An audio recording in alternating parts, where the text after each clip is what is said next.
भगवान बुद्ध अक्सर अपने शिष्यों को शिक्षा प्रदान किया करते थे। एक दिन प्रातःकाल बहुत से भिक्षुक उनका प्रवचन सुनने के लिए बैठे थे।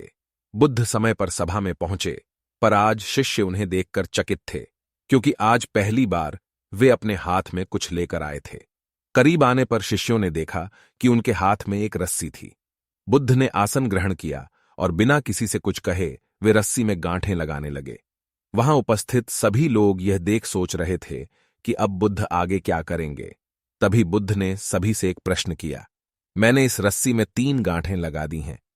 अब मैं आपसे ये जानना चाहता हूं कि क्या यह वही रस्सी है जो गांठें लगाने से पूर्व थीं? एक शिष्य ने उत्तर में कहा, गुरुजी, इसका उत्तर देना थोड़ा कठिन है। ये वास्तव में हमारे देखने के तरीके पर निर्भर है। एक दृष्टिकोण से देखें तो रस्सी वही है, इसमें कोई बदलाव नहीं आया है। दूसरी तरह से देखें तो अब इसमें 3 गांठें लगी हुई हैं जो पहले नहीं थीं, अतः इसे बदला हुआ कह सकते हैं। पर यह बात भी ध्यान देने वाली है कि बाहर से देखने में भले ही ये बदली हुई प्रतीत हो, पर अंदर से तो ये वही है जो पहले थी। इसका बुनियादी स्वरूप अपरिवर्तित है। सत्य है, बुद्ध ने कहा। अब मैं इन गांठों को खोल देता हूं। यह कहकर बुद्ध रस्सी के दोनों सिरों को एक दूसरे से दूर खींचने लगे। उन्होंने पूछा, तुम्हें क्या लगता है, इस प्रकार इन्हें खींचने से क्या मैं इन गांठों को खोल सकता हूं? नहीं नहीं, ऐसा करने से तो या गांठें तो और भी कस जाएंगी और इन्हें खोलना और मुश्किल हो जाएगा। एक शिष्य ने शीघ्रता से उत्तर दिया।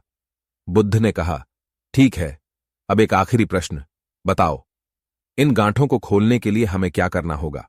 शिष्य बोला, इसके लिए हमें इन गांठों को गौर से देखना होगा, ताकि हम जान सकें कि इन्हें कैसे लगाया गया था, और फिर हम इन्हें खोलने का प्रयास कर सकते हैं। मैं यही तो सुनना चाहता था। मूल प्रश्न यही है कि जिस समस्या में तुम फंसे हो, वास्तव में उसका कारण क्या है? बिना कारण जाने निवारण असंभव है। मैं देखता हूं कि अधिकतर लोग बिना कारण जाने ही निवारण करना चाहते हैं। कोई मुझसे ये नहीं पूछता कि मुझे क्रोध क्यों आता है। लोग पूछते हैं कि मैं अपने क्रोध का अंत कैसे करूं।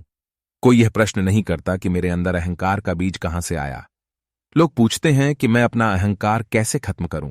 प्रिय शिष्यों, जिस प्रकार रस्सी में गांठें लग जाने पर भी उसका बुनियादी स्वरूप नहीं बदलता, उसी प्रकार मनुष्य में भी कुछ विकार आ जाने से उसके अंदर से अच्छाई के बीज खत्म नहीं होते। जैसे हम रस्सी की गांठें खोल सकते हैं, वैसे ही हम मनुष्य की समस्याएं भी हल कर सकते हैं। इस बात को समझो कि जीवन है तो समस्याएं भी होंगी ही, और समस्याएं हैं तो समाधान भी अवश्य होगा। आवश्यकता है कि हम किसी भी समस्या के कारण को अच्छी तरह से जानें। निवारण स्वतः ही प्राप्त हो जाएगा। महात्मा बुद्ध ने अपनी बात पूरी की।